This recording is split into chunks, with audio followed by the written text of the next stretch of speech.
Bonjour à tous et bienvenue dans ce nouvel épisode de Celeb Chat Podcast. Aujourd'hui, on parle d'images, de récits personnels et de prises de parole qui font parler. Des Sussexes qui continuent de bâtir leur empire audiovisuel entre fiction romantique et documentaire engagé. Muriel Robin qui revient au cinéma en explorant, avec pudeur, une blessure intime jamais refermée. Carla Bruni qui tourne une page majeure de sa vie après 6 années de combat contre le cancer et enfin, une phrase lâchée sur Instagram qui a mis le feu aux poudres autour de Laetitia Hallyday. Bienvenue dans ce nouvel épisode. Meghan Markle et le prince Harry poursuivent discrètement mais sûrement leur trajectoire de producteurs. Via leur société Archewell, le couple annonce 2 nouveaux projets audiovisuels, très différents mais révélateurs de leur ligne éditoriale. Premier projet, une fiction romantique pour Netflix. Il s'agit de l'adaptation du roman The Wedding Date, une comédie sentimentale moderne qui raconte l'histoire d'un homme invité au mariage de son ex et qui engage une inconnue rencontrée par hasard pour jouer le rôle de sa petite amie. Une intrigue légère, portée par des thèmes universels, le hasard, les faux semblants et l'amour qui surgit là où on ne l'attend pas. Ce projet s'inscrit dans la continuité du partenariat signé avec Netflix en 2020, qui a déjà donné lieu à plusieurs programmes très personnels, dont récemment With Love Meghan, une émission autour de l'art de vivre et de la cuisine. Mais ce n'est pas leur première tentative de fiction. Un autre film, adapté du roman Meet Me at the Lake, est toujours en suspens. Annoncé il y a déjà plus de 2 ans, il n'a pour l'instant ni réalisateur ni casting confirmé, laissant planer le doute sur son avenir. À côté de cette fiction romantique, Archewell produit aussi un documentaire très différent intitulé Cookie Queens.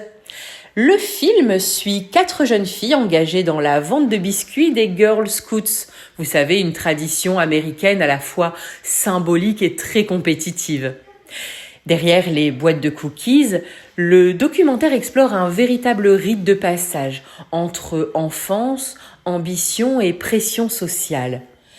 Meghan Markle a personnellement expliqué pourquoi ce projet lui tenait à cœur. Ancienne Girl Scout elle-même, elle y voit un récit intime entre nostalgie et modernité. Présenté au festival de Sundance, tout de même, le documentaire pourrait bien marquer une apparition publique du couple sur le tapis rouge. Muriel Robin est de retour au cinéma avec La pire mère du monde, une comédie dans laquelle elle incarne une mère aux relations conflictuelles avec sa fille.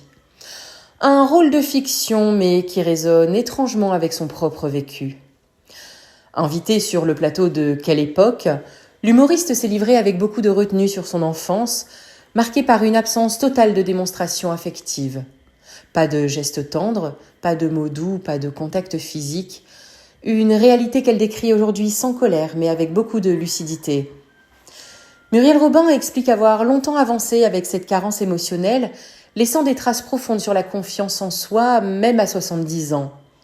Elle raconte aussi une relation tardivement apaisée avec sa mère, qu'elle a accompagnée dans les dernières années de sa vie, comme une tentative silencieuse de rattraper le temps perdu.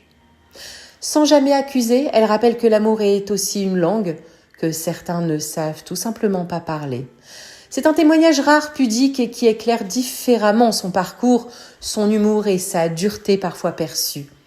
Un extrait que vous pouvez retrouver en vidéo sur l'Instagram Celeb Chat Podcast.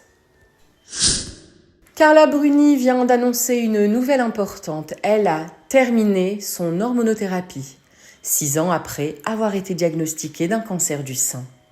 Sur Instagram, l'ancienne première dame a partagé un message à la fois personnel et pédagogique. Elle y rappelle les différentes étapes traversées, la chirurgie, la radiothérapie, puis l'hormonothérapie. Un traitement très long, contraignant, mais essentiel. Carla Bruni insiste sur un point. Malgré les effets secondaires difficiles, ce traitement sauve des vies. Elle encourage les femmes à se faire dépister régulièrement et rend aussi hommage aux équipes médicales qui l'ont accompagnée. Diagnostiquée en 2019, elle avait choisi de garder le silence pendant plusieurs années avant de rendre public son combat dans un objectif clair de sensibilisation. Et aujourd'hui, ce message marque une fin, mais aussi une victoire. Et maintenant, place à notre séquence Qui a dit ? Qui a dit cette phrase qui a tout déclenché ? Il est toujours mon mari, nous ne sommes pas divorcés.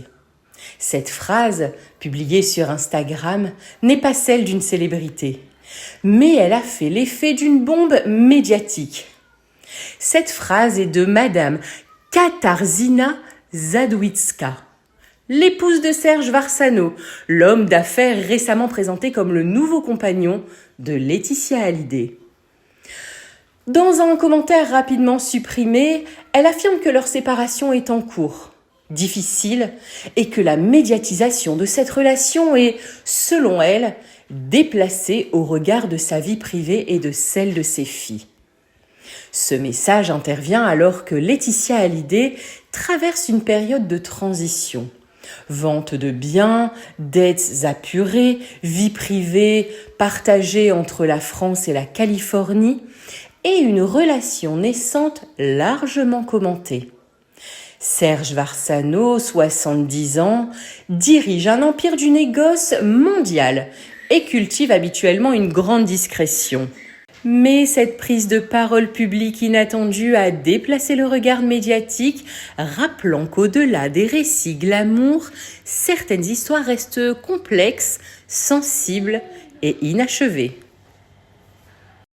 Aujourd'hui encore, l'actualité People se joue sur plusieurs scènes à la fois, entre stratégie d'image, prise de parole maîtrisée, silence longtemps gardé et phrases qui échappent au contrôle.